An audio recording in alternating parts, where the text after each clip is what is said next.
to the latest installment of the Sharp Best Ball Show. I'm your host, Tod Burros, at Best Ball NFL on Twitter, and today we will look for additional edges using offensive line play with our guest, Brandon Thorn of Trench Warfare, and, of course, Establish the Run.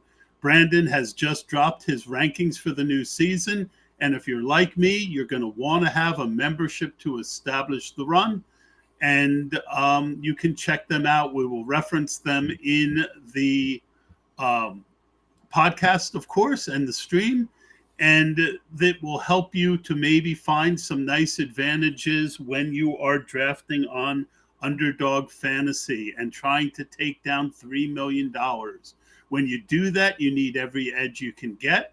And this show is sponsored by Underdog Fantasy and the biggest fantasy football tournament of all time, Best Ball Mania 4, where the first prize is $3 million. Don't know what Best Ball is? It's simple. You just enter Best Ball Manias on its slick mobile app, draft your team, and that's it. Yep, it's set it and forget it, as Underdog optimizes your lineup weekly to create the highest scoring one. It's here, it's Best Ball Mania 4, and it's your shot at a first place prize of $3 million. Get signed up on UnderdogFantasy.com or via the App Store with the promo code SHARPKIT. And they'll not only double your first deposit up to $100, but you'll also receive the Sharp Football Draft Kit for just $1. That kit includes over 40 exclusive fantasy football articles, which will help your chances at winning the $3 million grand prize. That's Underdog Fantasy, promo code SHARPKIT. And now let's bring in Brandon. Brandon, how are you today? Doing good, man. Thank you for having me. Absolutely. Absolutely. Big fan of your work. I used it a lot for daily fantasy last year, looking for different edges, and definitely appreciate what you do. Also a member of Trench Warfare. I get the regular email, mostly weekly, sometimes bi-weekly. So literally, Brandon is in the trenches working to help you to understand not just offensive, but defensive line as well. And that reminds me, it's one of those days. There we go. Now you can see me too. That might not be a good thing. So, Brandon, I want to start by getting a little bit on your background and specifically how you look to rate offensive line play. Yeah, so my background, I got started scouting, football in really like 2014 officially. Before that, I was in the military for 10 years in the Air Force, but I was a huge football fan and all that during that time. But I left the military to pursue scouting. And so 2014 was kind of when I started. It's been 8-9 years now. Man, I've worked for a variety of different media outlets, people, scouted for the Senior Bowl for multiple years, and just a bunch of different places. I guess some of my main kind of breaks, along the way, main mentors as well, were like Dan Hatman with the Scouting Academy. They run an online-based scouting curriculum that is incredible. So I did that in 2014, right away, 2015. So that helped me a lot. And then I got linked up with LaCharles Bentley, who was training offensive linemen in 2016. I played in high school. I always loved offensive line. And then when I joined social media back in like 14, I kind of realized nobody was really talking about the position, and just wanted to figure out a way to combine my love of the position with, kind of that opportunity there, to analyze it. So, LaCharles invited me to his clinic in 2016. Then I met Duke Manyweather, who, is offensive line masterminds. He created that, basically that brand. So started picking his brain. He brought me under his wing, and then I've been working with Duke for 6 years now, doing various scouting work. And then now I've been full-time with it for about 3 years.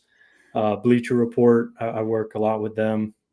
They hire me to scout the offensive line class, in the upcoming drafts every year. They've been doing that for 3 years. My Trench Warfare newsletter, Establish the Run. And I do a lot of almost all my work is done outside of social media for players and coaches.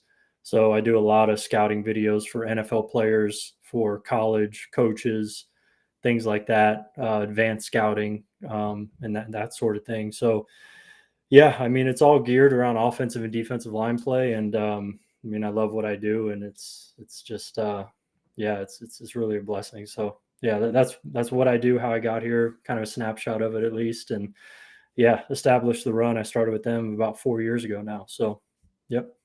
I'm always up for a good blessing. So, Yeah. yeah, speaking my language there, LaCharles Bentley, obviously great player, hobbled by a couple major knee injuries, Yep. or I think he would have been a Hall of Fame player, no doubt. Um, Yeah. Definitely was sad to see his career cut short by injury. So, Absolutely. if I understand, I want to take a piece out of something you just said. So because I wasn't aware of that. So you actually work with, when you say advanced scouting for college, do you mean that if, team X is going to play team Y this week, you help them to kind of analyze the play of their opponent? I've done work like that in the past for players, like for their upcoming specific opponent. That's Gotcha. not typically what I do, though. Typically, what I do is I make them videos on techniques that they want to teach their players or to teach how to defeat. So I basically, use my scouting notes, because during the season, I've been watching coaching film, all 22 since about 2014, and I record a lot of videos. So I have a little over like 2 terabytes right now of just film, of teach tape examples from players categorized by player, by technique, or by team. So I have a huge database going back to that time frame.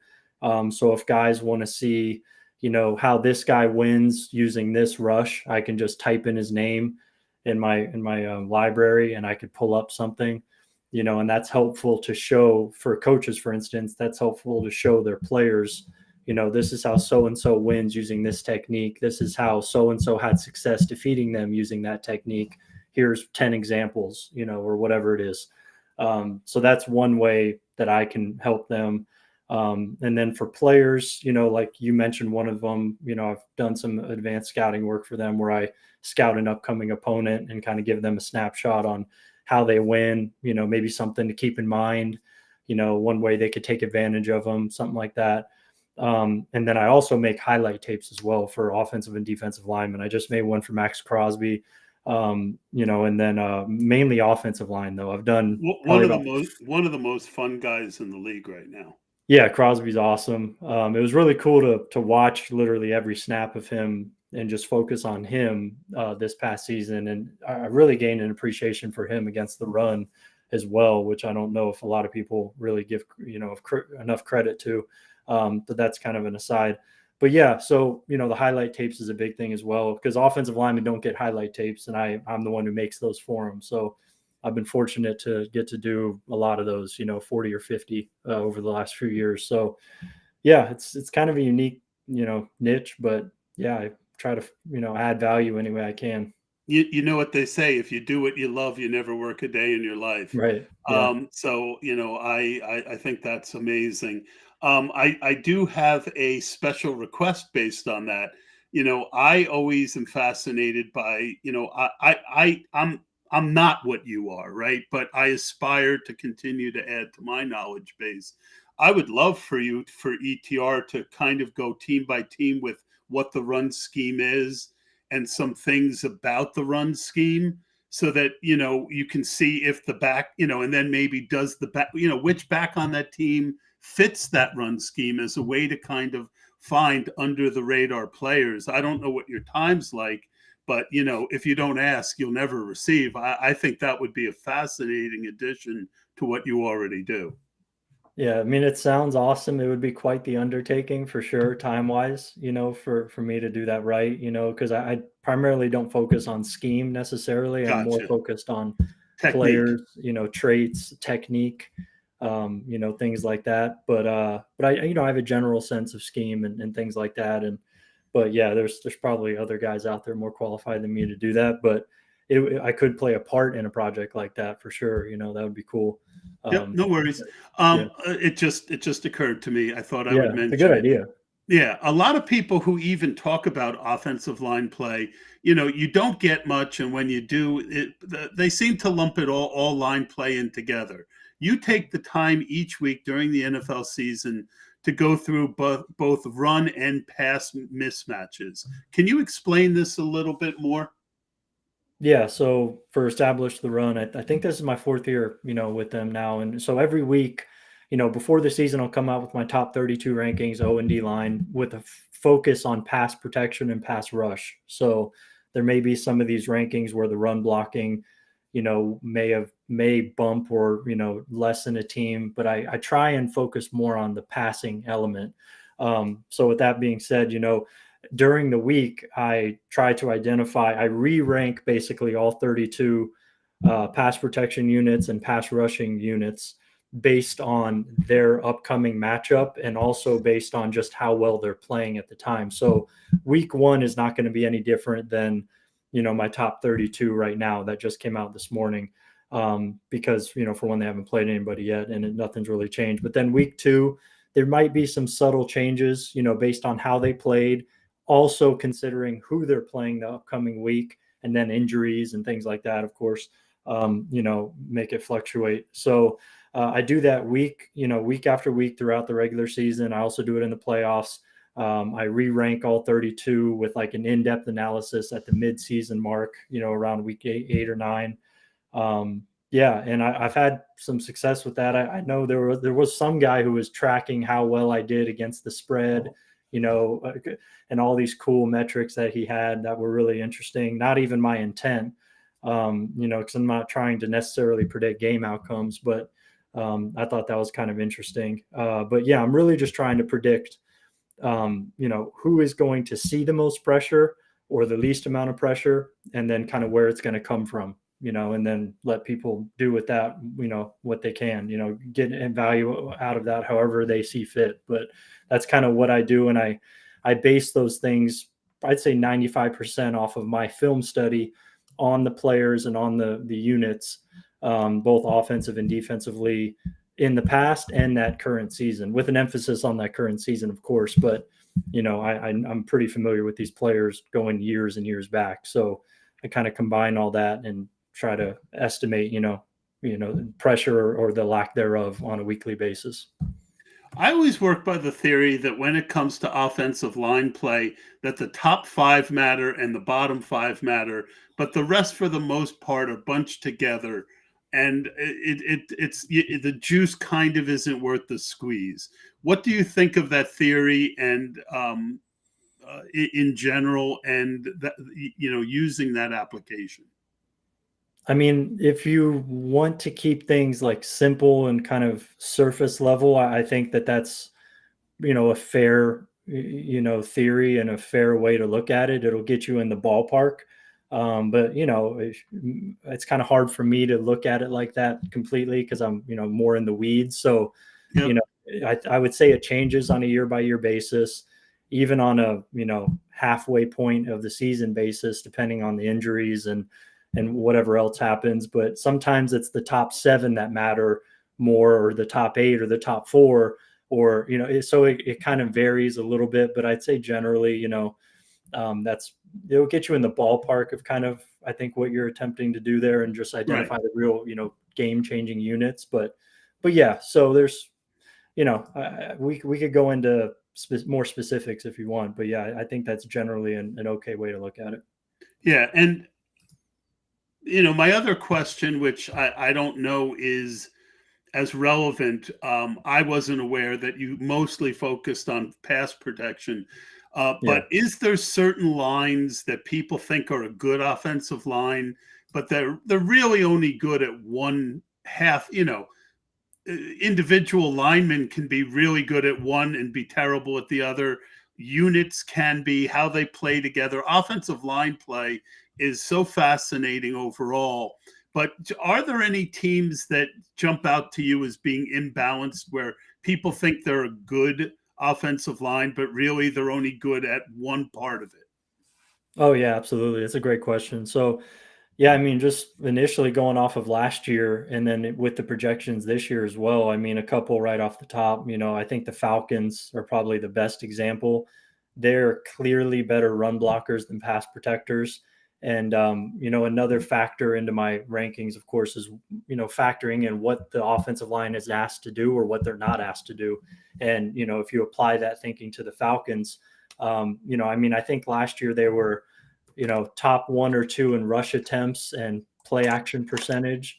So, this is an offensive line that they're tasked with primarily run blocking because that suits their strengths, partly because that suits their strengths. And then when they do pass the ball, they're passing out of heavy formations. So a lot of 12, 21 personnel, things like that, multiple tight ends on the field, which, obviously kind of helps in pass protection depending on where they're aligned and how they're used. And then when they do pass it, almost the majority of the time, I think more than the majority of the time, it's play action, which means you get to sell the run before you pass, and it makes things a little bit easier. It's much different than a drop back passing scheme. Or a shotgun, obviously. Yeah. Even shotgun, you could be a heavy run team like the Eagles. They're a shotgun team, but they run the ball more than they pass. So right, but what I mean is play action. Oh, play action. I thought you said shotgun. Play action. Yeah. Obviously, when you're in shotgun, you see them give that little dippy fake of the handoff, They but run a it's lot of RPOs. Yeah, Yeah. but it's not nearly as effective as an old fashioned play action.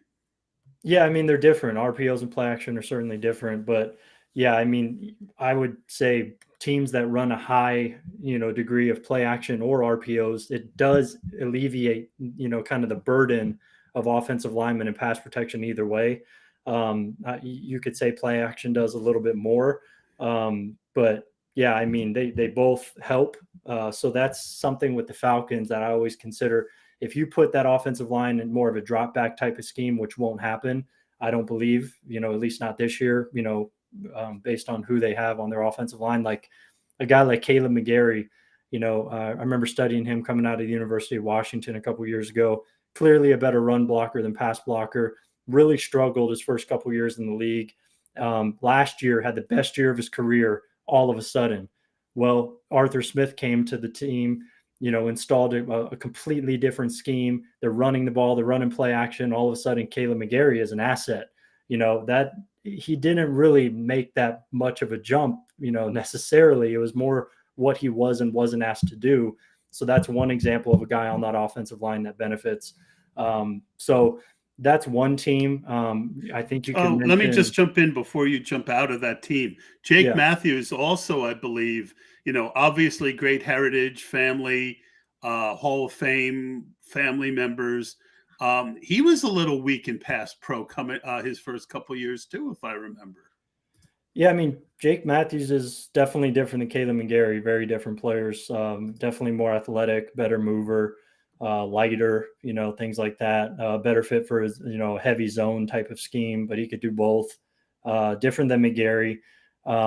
The thing about Jake Matthews, he also played for, in a Kyle Shanahan scheme, when he was there for that year, and he's been exposed to different things. So we've kind of seen him in a lot of different, schemes. But I mean, I think Jake Matthews is pretty underrated, actually, especially because of offensive line availability is so important. And I mean, if you look at his statistics in terms of games started, I think he's missed one game in 8 or 9 years. I mean, he's like an NFL Iron Man. So yeah, Jake Matthews, just like either his dad or his dad. Yeah. It was his dad, right? Who was like that. Yeah, exactly. Yeah, very similar in terms of that goes. But yeah, Bruce Matthews, man, just total legend. He was just I was at Offensive Line Masterminds a week ago, and Bruce Matthews was there, so it was really cool. But anyway. Yeah, and you were going to mention some other teams before I rudely cut you off. No, it's all good. Yeah, I would. Let me think. Of course, the Ravens, year in, year out, their offensive scheme is very unique. So, their offensive line are obviously run blocking more than pass blocking. Lamar, rights a lot of wrongs when he's playing, in terms of evading pressure, not letting pressure turn into sacks, things like that. That helps. This year is going to be very different, which is going to be interesting. I still think the offensive line is actually, going to be really good this year in that, dramatic change in scheme that they're going through. But that's like a year's past example. I think that's good for sure. Let's see. Let's go the other way. Let's go to a team that people think is really terrible, but they're actually not bad in one area. That people think are terrible. Can you give me maybe a couple that people think are terrible, and I can maybe tell you? Put up that again, Adam, producer Adam. That's the sharp rankings for this year. Okay. That we came out with. Probably not quite as scientific as yours, but. So as far as the bottom 5 here, I would say that I'm definitely higher on the Bucs and the Jaguars. But those, the other 3, I pretty much agree with that. But yeah, the Bucs and the Jaguars, if you want to go into those, let's see. Sure. So Bucs, for instance, I quite a bit higher on the Bucs, this year. So first of all, I think there is some uncertainty here. This is a transitional phase for the team in many regards, obviously with Brady leaving. Also with the offensive line, a lot of turnover here. There's going to probably be 4 new starters. Although 2 of them were starters last year, they're just going to be at different positions, and that's Tristan Wirfs and Luke Goedeke. So Tristan Wirfs, probably the second best right tackle in football. He's moving to the left side where he played some in college at Iowa. That's going to be a little bit of uncertainty there. I still think he'll be really good. Luke Goedeke's playing right tackle. He played left guard last year. He was really bad. But then the last 2 games of the season, I want to say, he played right tackle, looked much better. I think that's his natural position. That's where he played at Central Michigan. That's where I evaluated him. So I think he'll be better. So you have Wirfs and Goedeke at tackle. I think that'll probably be solid, if not very good. If Wirfs is what he was at right tackle, he's going to be an all-pro. And then inside, I'm pretty bullish on the inside. Ryan Jensen's coming back from a knee injury that kept him out the whole regular season last year. I think he's one of the 3 best centers in football. Matt Filer was signed to play left guard. And then right guard, they drafted Cody Mauch from North Dakota State in the 2nd round, I want to say. So they're very high on him. And he's very much in the mold of guys that they've had success with, small school guys with his playing style. Think Alex Kappa. I think Cody Mauch can have a very similar career arc to him. So, and I think he's also got that name, like John Madden used to believe a lot in that. Mauch just sounds like a good offensive. Have you seen lineman. This guy? No. Okay, wait till you. People who listen to this will probably know what he looks like, but he has long red hair and he's missing like 3 front teeth. Oh, I did see him. Yeah. Okay, during the draft, I do that rang a bell. Yeah. So he's definitely a unique dude in a lot of ways, but he's very athletic. And he's nasty. Physical, tone setter, good finisher, fits right into with what GM Jason Light likes in Tampa. So I just feel like this offensive line is going to be middle of the pack. They're only spending about like $23.5 million on their offensive line, which ranks 31st in the NFL. So, I can understand how maybe expectations are that this is a total rebuild type of offensive line, but Ryan Jensen's a Pro Bowler. Tristan Wirfs is an All-Pro, even though he's switching positions. I like Mauch, and then Matt Filer I think is pretty solid. I mean, I don't think Baker Mayfield's going to do them any favors. I think he's actually going to make them look worse than they are. And that's another piece. He never does. That's another piece of things that I factor into all this is quarterback play as well. So you can't evaluate offensive line without evaluating the quarterback. It doesn't work. So with that said, Baker Mayfield, if you want to factor him into this heavily, he's not going to do them any favors. He's going to invite pressure and he's going to take sacks. So that's going to make them look worse than I think they actually are. And it could end up leading to Trask playing, right? Possibly, yeah. I mean, if they're not going to go anywhere. Baker Mayfield, you got to give John McVay a tremendous amount of credit for what he got out of Baker Mayfield. But but anywhere else he's been, he's just looked miserable. Let's talk a little bit about player movement and free agency. What are some of the moves that caught your attention the most, and situations that have changed that most people might not have accounted for? We put up some of the bigger contracts up here. Yeah, I mean, the first one that comes to mind is, well, it wasn't free agency. It was a trade. I would mention Shaq Mason, going from Tampa to Houston. I think that was a pretty That's my dramatic. favorite move. Yeah, it was a pretty dramatic upgrade for Houston's offensive line, in my opinion. I think Shaq Mason is maybe the most underrated guard in football, year in, year out. People, I think, have this thing in their mind of him when he came out of Georgia Tech in the triple option offense. He's just a pure road grading run blocker, but he's actually a really good pass protector as well. He got really, really good at that under Dante Scarnecchia in New England. Maybe the greatest offensive line coach of all time. But, Mason, I think year in, year out is just a really well-rounded, good player. That's an upgrade for Houston at right guard that I think is going to really matter. So, and I think it'll really help Dameon Pierce. I think Dameon Pierce is a very talented runner. He was kind of a mini Nick Chubb last year. And, that was one of the moves that really, I was buying a lot of Dameon Pierce early in best ball. Yeah, I mean, I think that makes some sense. I think with Mason and Kenyon Green at guard, those guys are both excellent pullers. I think we're going to see a lot of gap scheme in Houston, just to accentuate their strengths. I think that's again, kind of a middle of the pack, offensive line, maybe slightly above average. I see them, just all things considered. Last year, they had the worst starting center in football, and that made them look really bad. He was really bad. They drafted 2 centers. So I think that'll at least be better than last year, which may or may not be saying much. But, Laramie Tunsil's a top 3 left tackle in football. Titus Howard is, solid. I think that's a pretty good offensive line. So, Shaq Mason would be somebody that I would throw out there for that. I'm just looking at my list here to see somebody else who you didn't have listed, if there is anybody else that comes to mind. Yeah, free agency. I would say there's more like turnover in the draft, that I think is going to be interesting draft pick wise. So, yeah, we'll get to that in a sec. But first, I do want to mention that Warren Sharp's 2023 preview book is available for download now. It's over 500 pages of the most unique and in-depth analysis to get you ready for the NFL season. In addition to Warren's unparalleled write-ups, the book features fantasy analysis from Rich Rebar, rookie analysis from Ryan McChrystal, and much more, including incredibly detailed breakdowns of all 32 teams' tendencies and a deep dive into this year's schedule. Go to sharpfootballanalysis.com to get your copy. You will not regret it. So, are there any, but I want to spend more time on the draft too, but I don't want to leave free agency without asking, Shaq Mason left from somewhere, right? Like, what are the teams that are going to be worse based on losing players?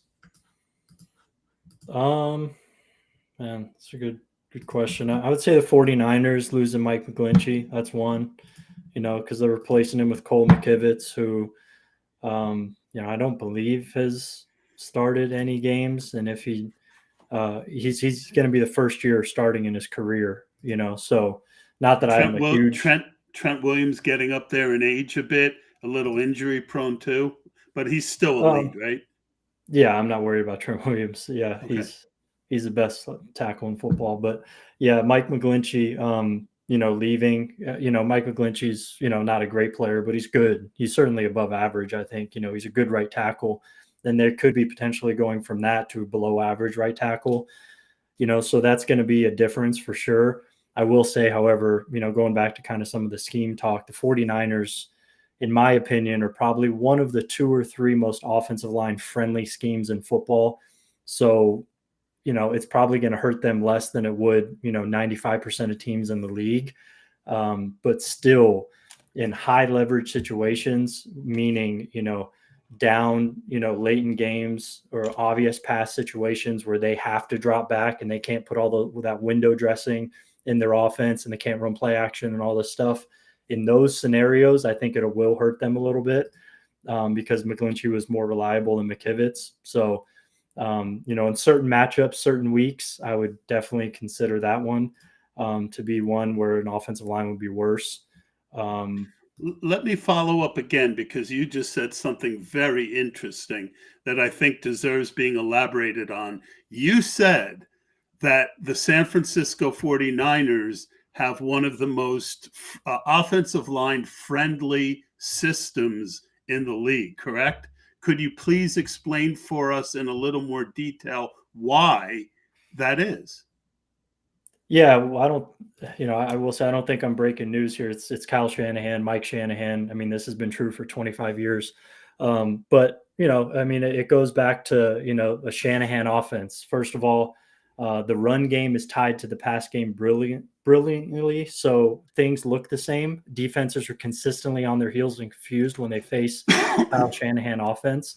They don't know whether it's run or pass because he's a master at making everything look the same. So that's one thing. A ton of motion, a ton of misdirection, a ton of eye candy pre-snap. That also creates additional, manipulation of the defense that creates advantageous timing and angles for the offensive line in the run game in particular. And then when they do pass, it's a lot of play action. It's a lot of, they do run some RPOs. It's just, you're very rarely going to get a true drop back pass in the 49ers offense. You just never really see that. So if I understand you correctly, what you're saying isn't that it's offensive line friendly in the sense that there's some teaching, but that they do all the things to support the offensive line to put so that there's less pressure on the player. That's what makes it so friendly. Yeah, exactly. All right. That is really good information. Yeah. And I appreciate you sharing that with us. And now let's look at the counter, because one guy that I've been fading very hard in drafts at ADP is Alexander Mattison. And one of the big reasons that I'm doing so is because the Shanahan system is no longer there. And I think people still have it in their mind that Minnesota is this great place for running backs when it's a different system.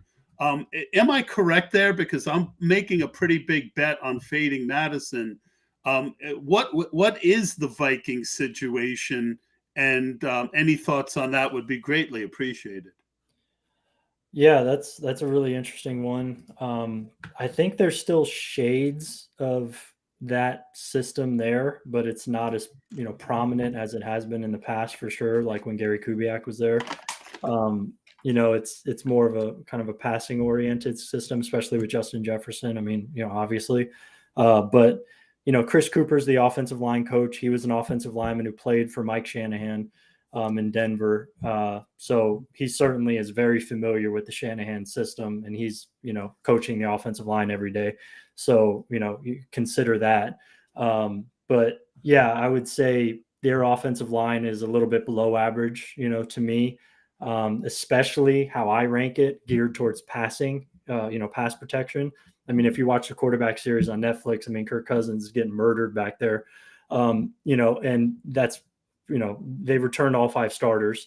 So it's not like they went out and upgraded anything. I do expect them to be a little bit better than they were last year, just because they have very young guys who are, expectantly going to get a little bit better at least.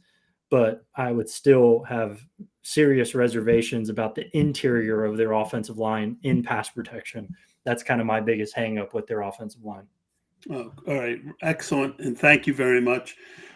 You mentioned that you do think the draft is obviously a big factor. Tell us some of the teams and some of the players that you're really high on and how it might elevate.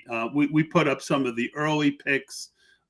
Give us some of your thoughts on these guys and any under the radar guys that you think might, because one thing about offensive line is we found you don't have to be drafted early to be good. Yeah, for sure. Of those guys that you just put up there, I would say the guy that, for fantasy purposes, especially that I would pay attention to is Darnell Wright, in Chicago. This is another system, that is very heavy run oriented, because they probably can't pass the ball, very well for a multitude of reasons. For one, they're all better run blockers than pass blockers last year, and the same is true this year. So you don't want to pass the ball a lot with that offensive line. And then the quarterback as well is a whole nother thing. But, obviously you probably would want to run the ball more with Justin Fields than pass, at least now, in the short term. So, with that being said, Darnell Wright to me was maybe the best run blocking offensive lineman in the draft. So you're putting him at right tackle. You signed Nate Davis, who I think you just had a graphic up of earlier in free agency. The right side of the offensive line is revamped, and those guys they're making their money for what they could do in the run game. So you're certainly going to run the ball a lot this year again. Darnell Wright's going to make a big difference. Moving Tevin Jenkins to left guard alongside Braxton Jones, and then with Cody Whitehair at center, I think that offensive line is just set up very nicely to be probably a pretty good run blocking offensive line. However, if the Bears get down in a game and they're playing, the game script gets out of hand and they have to, pass the ball too much and, have too much obvious pass situations, I think it could get, kind of ugly depending on who they're playing, especially, in terms of a pass protection perspective. But Darnell Wright is certainly a rookie, I think, who's going to make an impact, primarily in the run game. I would throw out Matthew Bergeron, Syracuse left tackle who's drafted to play left guard in Atlanta. I think Atlanta last year, their primary weakness was left guard. It was Elijah Wilkinson, I want to say, who's primary starter. So by inserting Bergeron, I think that's a major upgrade. I think he's going to be able to make that transition inside pretty seamlessly based on his skill set and his physical traits. I just think, that's why I have them pretty highly rated this year as an offensive line, even if they are a more run heavy offense and, geared towards that. So Bergeron is certainly one. I think we have to mention Tyler Steen. He's going to be starting for the Eagles. Probably the best offensive line in football. He's probably going to start at right guard. Alabama left tackle moving to right guard. I like Steen coming out, as kind of I think he got drafted 3rd, 4th round. That's kind of where I had him graded. I think, obviously there's no better place to develop as an offensive lineman than Philadelphia Eagles because of Jeff Stoutland, the offensive line coach. So I expect him to be good. I expect them to, still be the best offensive line in the league probably. So that's going to be a very interesting one nonetheless, though, because Steen is going to Philly and he's going to be playing in between 2 Hall of Famers for Coach Jeff Stoutland. I mean, he went to the dream scenario for an offensive lineman. The nut outcome. Yeah, you liked him as a player as well. Yeah, I thought ideally, he would kind of ease into a starting role because obviously when you're projecting college players, you don't know where they're going to go. So you have to kind of project on a general level. Right. But if I was scouting for the Eagles, I certainly could have probably graded him higher, because of knowing who my coach is, who he's going to be playing next to, things like that. So the fact that he went to Philly makes me like him even more. I do think he could be an immediate starter there. I mentioned the Houston, situation. Juice Scruggs, Penn State center.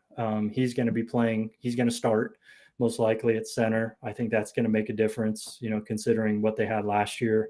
The Ravens have a chance to have a rookie left guard starter.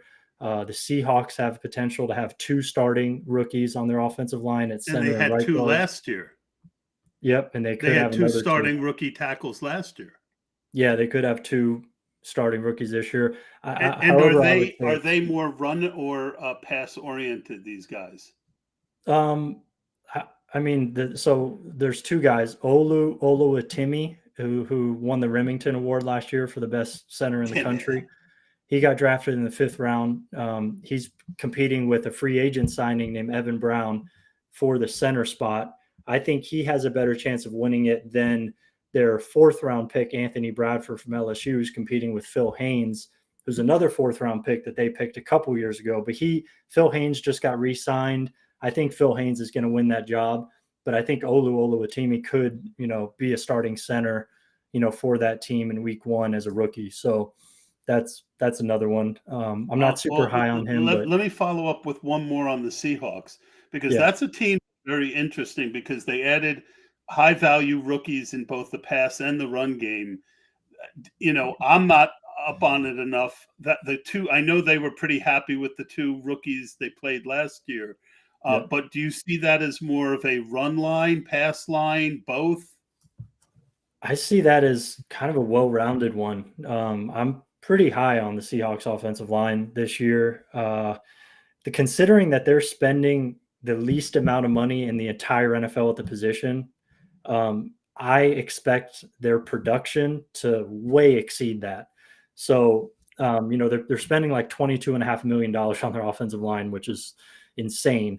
But the reason they're able to do this is because of what you alluded to last year, drafting 2 rookie tackles who both look like long-term starters in Charles Cross and Abraham Lucas. So that's where it starts. They're pillars of the offensive line, and they're both well-rounded. And then inside, you got Damian Lewis at left guard, who I think is an underrated guy. He's good. He's probably not a Pro Bowler, but he's good. And then this center right guard situation, it's a 4-man race. I think regardless of how it plays out, neither of these, options are probably going to be liabilities. I think that they might be below average or whatever, but I think you could certainly win with those guys. And if one of those guys plays out and one of those guys is just, middling okay, I think this offensive line could be really good. So, they're very young, very cheap, and I think they're actually going to be pretty good. So from a team building perspective, like, they're in an incredible spot right now. It's pretty cool. I love that. I mean, I could sit here and pick your brain on this probably for 2 hours. We don't have 2 hours. I want to get to a couple other teams that I have questions on. The Bengals had a really bad line 2 years ago and took steps in each of the last 2 years. We've got this situation with Joe Mixon. To me in the playoffs, that for the first time you really saw them say, hey, let us drop back and throw the ball. Tell us about their offensive line, the tendencies there, and how you think it might affect the outlook for that team. Yeah, so, the fact that they went out and signed Orlando Brown, was a huge splash, big surprise. But I definitely understood it. And I actually did a film room with Orlando Brown for my Substack, which was really, I think, informative for this discussion as well. But just talking to him about it and whatnot, and, kind of looking at his strengths, I think they really wanted to improve, the depth of the pocket, particularly from the tackle spot. And Orlando Brown, I mean, he's 6'8", 360 pounds. You're not really going to go through him. You have to go around him, and that's difficult, just because of the sheer girth and length that he has. And he's a pretty good technician as well, even though he's not a good athlete. So with that being said, he's going to be a guy who's going to do really well against power rushers, kind of keeping the depth of the pocket intact, giving Burrow a little bit more room to operate. So I think, getting Orlando Brown as an upgrade, I think he's a good starter, and he's certainly reliable as well, which is a huge feather in his cap, especially at his size. And then inside of him, you have one of the biggest left guards in football in Cordell Volson, who, was a rookie last year, 5th-round pick, starter, 4th or 5th round. He's like 6'7", like 320. So this left side is enormous now. And, that'll help in some ways. It could be exploited as well, depending on the matchup. And then, Alex Kappa, rock solid. And then at right tackle, Jonah Williams is going to compete with La'el Collins, who is going to come back at some point in training camp. I think that is probably going to be a solid situation at right tackle, regardless of who plays there. I think Jonah's probably going to have that spot, though. He's healthier. Even though he's coming back from a knee injury as well. La'el Collins has more wear and tear on his body. I don't see him ever reclaiming what he was, unfortunately. But Jonah, I think, will be, fine there. I have this offensive line ranked slightly above average. So I see them being kind of similar to last year, a little bit better than last year, is kind of what I see. But a So little bit better pass protecting, I think so. a little bit about the same with running. Yeah, I would probably say a little bit, better in both. Good. But yeah, And that's all you need when you've got someone as good as Joe Burrow and the weapons right. they have, Yeah, right? yeah, Fractions of seconds can be yeah. like minutes when you're trying to defend against this team. Yeah, exactly. You just needed to get a little bit better, and the way Jonah Williams played at left tackle last year was not good. He took a major drop off because in 2021 he was really good, but then last year he just took a step back. And their timeline is right now. They couldn't they couldn't afford to mess around with the tackle position, so they went out inside Orlando Brown. Totally get it. So yeah, I think they did the right thing, and they'll be a little bit better. Awesome. Aaron Rodgers goes to the Jets. The Jets are another team Yeah. that have invested a lot on the offensive line, and they've got one of the sneakiest under the radar opportunities if Mekhi Becton can ever get healthy. Tell us about the offensive line of the Jets, how you think it will enhance or not enhance the weapons there. Yeah, so the Jets I have really as a middle of the pack offensive line projector right now, somewhere between 15 and 18.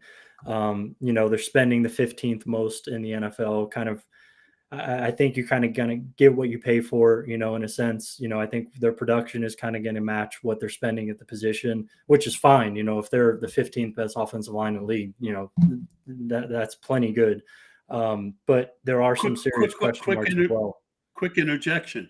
Yeah. What were because to compare apples and apples, what was the offensive line rated for the Packers that Rodgers played for last year? In my last year's rankings? Yeah. In other words, were they also right in the middle of the pack? Is Rodgers getting an upgrade, or is he getting a downgrade, or about the same? I would need to go back and look because I think it varied quite a bit. Early in the year, they were lower. Later in the year, they were higher because David Bakhtiari came back. He came back, yeah. Right. So with Bakhtiari in there and when they're fully healthy, I think it's a downgrade. But, I'd say overall last year, it's probably somewhere closer to the middle if you factor in how they were, beginning and end. But Rodgers is used to playing behind great offensive lines. That's just, he's played behind great offensive lines his whole career. So this is a downgrade, I think, here in New York. But I don't know if it's, detrimental, because I still do think this is a middle of the pack offensive line. But, my questions are primarily at tackle. You mentioned Mekhi Becton.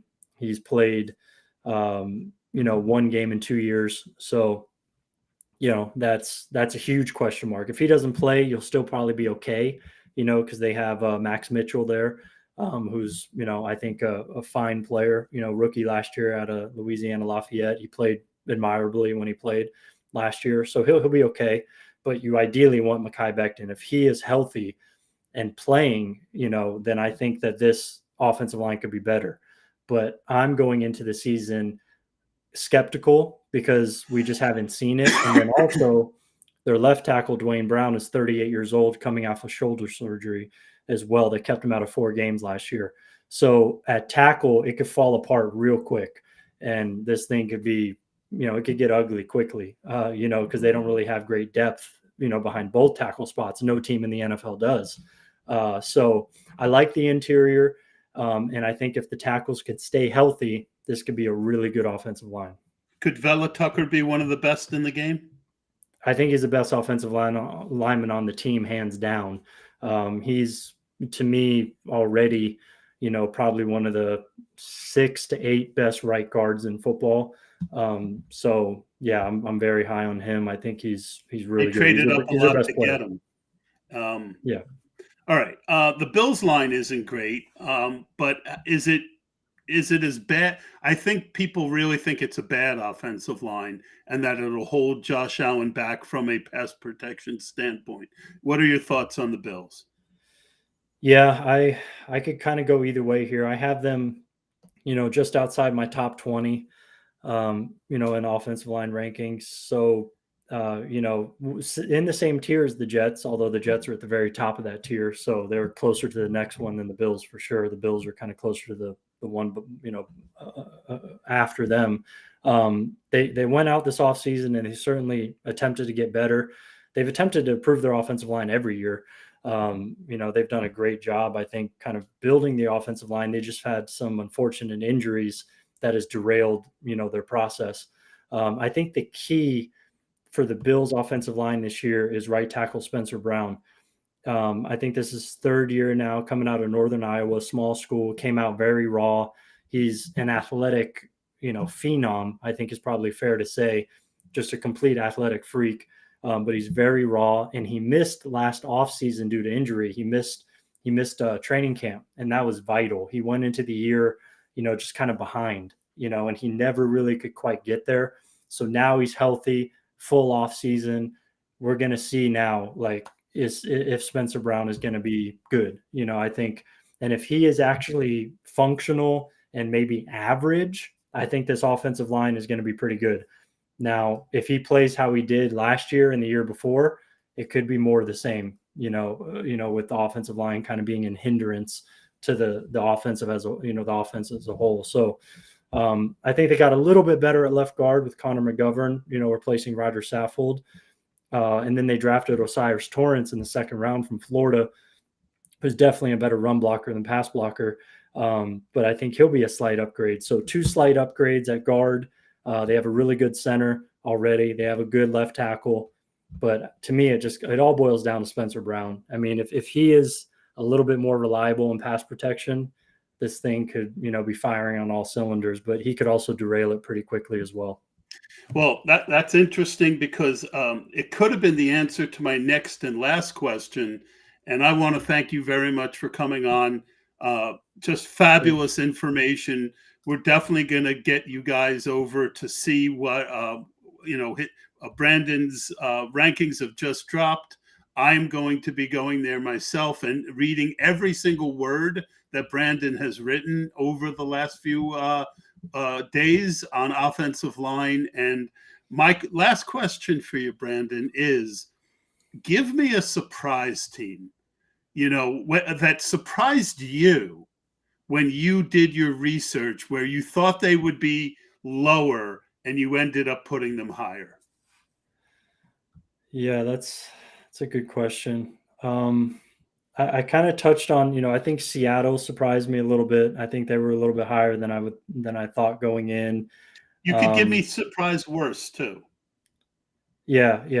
Well, I'll give you another kind of, and I mentioned them as well. I think the Texans also surprised me. I think their offensive line is going to be, pretty good. I said it in my article. I kind of think that the rise of the offensive line in Houston kind of matches the positive vibes that are, reverberating across the franchise right now with what they did in the draft and, hiring DeMeco Ryans. They brought in. Yeah. I just think the offensive major upgrade at head coach. Yeah. I mean, Shaq Mason, and then they're not going to have the worst center in the league. I don't think. So that's in of itself just going to make things a little bit better. And maybe a lot better. I think that's in the cards as well. So I think they're a little bit of an above average offensive line, and that surprised me a little bit. And then the Bucs as well, we talked about, I think they surprised me a little bit as well, considering they're not spending much money. But I will kind of, undergird that opinion with the fact that Baker Mayfield's there, and that's not going to help anything. So anyway, I lied. I forgot. I'm a Giant fan. Okay. They finally put some assets there. Obviously, the left tackle is a player. The right tackle, to me, I didn't love the pick last year as a fan. I thought that he got beat too easily, in pass pro. Tell the Giants offensive line, please. Yeah, so I have them ranked, outside the top 20 as well. But that's another team, I think, where you really have to look at kind of the infrastructure, the environment that they're operating in, in Brian Daboll's scheme, which I think is a really good scheme, and it really accentuates the strengths of the offensive line. They ran the second highest percentage of play action in the NFL last year, a balanced run pass split. So they're balanced, heavy play action, a very conducive environment for development for offensive line. So I, not asked to do, the hardest things in the world, compared to maybe some other offensive lines. So with that said, you mentioned Andrew Thomas, certainly a top 5 left tackle in the game, in my opinion now. So he's your building block. And then after that, I think it's either John Michael Schmitz or Evan Neal are probably going to be your second best player on the offensive line. Now, that could go one of two ways. I mean, Evan Neal, you mentioned he struggled last year, especially against speed. Hassan Reddick, really jumps out to me. But, he's 6'7", 360. He's going to have to learn to kind of grow into his body a little bit. He was 21 years old last year. I could see, I'm not going to say he's going to have the same trajectory as Andrew Thomas, but Andrew Thomas, Thomas started slow. He was very bad. He was very bad as a rookie. Yeah. Yeah. And then, got a little bit better second year. And then, just extra, just extremely, had an extremely big jump, the following year. I don't know if Evan Neal is going to necessarily get there, but I do think he has a good chance of being better than he was last year. And, considering he's 22 years old now, I think that just be patient with him, for another year or so. John Michael Schmitz was my top center in the draft. I don't see an all-pro, but I definitely see like a Ben Jones, who was the Titans starting center for a decade. That's the kind of player I see. And the Giants center has been terrible for, I know, just terrible for Richburg. Yeah. Well, even Richburg wasn't like Richburg when he first came out was okay, but he got the injuries and, Yeah, I think he was more than okay, but yeah, the injuries did really. I trust you more than me. Yeah, he was really good there, man, for a couple of years. He? Yeah, the injuries really killed him. But anyway, yeah, I think John Michael Schmitz could really be a solidifying presence for the interior of the offensive line. And left guard's a big question mark. I don't really see that position being, very good. Hopefully it's not bad. I like Joshua Azudu. Hopefully he can win that job. But Mark Lewinsky's okay. I think the guards are going to be okay. The center could be solid.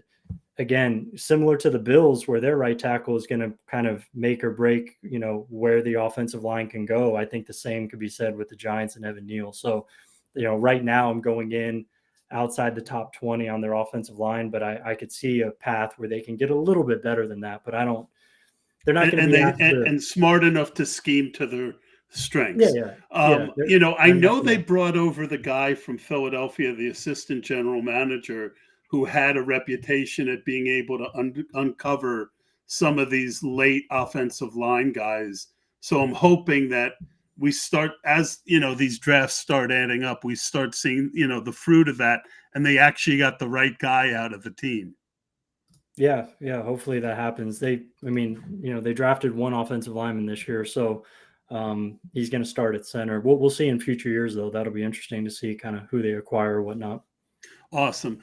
Tell everyone where they can find you, Brandon. And again, thank you so much for doing this. I really enjoyed this very, very much.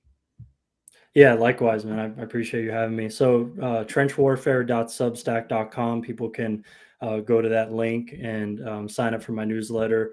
Have a lot of stuff coming out before the season, but in season is really when I dial it up, another level, and then establish the run, of course, and then Bleacher Report.